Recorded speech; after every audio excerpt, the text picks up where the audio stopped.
The format of the resume is clean and information is well arranged.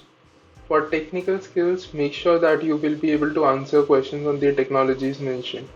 It is always advisable to highlight proficiency in the tech stack if possible. Also, please run a grammar check on the PDF once.